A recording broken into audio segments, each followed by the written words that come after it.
We begin with breaking news. A brain-dead pregnant woman has been taken off a respirator and ventilator after an emotional legal battle. A Texas hospital said today it would not fight the judge's ruling to turn off Marlise Munoz's machines. And shortly after, attorneys for her family said the machines were disconnected. Nick Valencia is live for us now in Fort Worth, Texas, outside the hospital. So, Nick, what have we heard from both sides in this?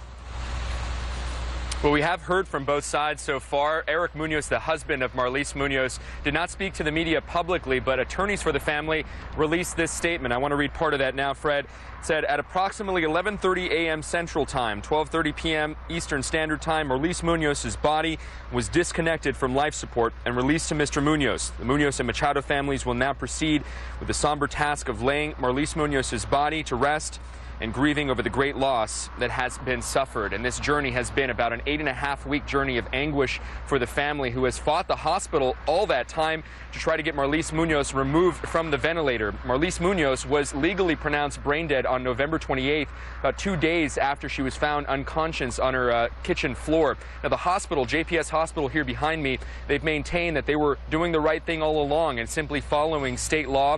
They said that they had no legal precedent or case law to go off of, and they felt that keeping Marlise Munoz on the ventilator and giving her life-sustaining treatment was the right thing to do. About an hour before we got the statement from the family of Munoz family attorney, we heard from the hospital, and they said in part, from the onset, JPS has said its role was not to make nor contest law, but to follow it.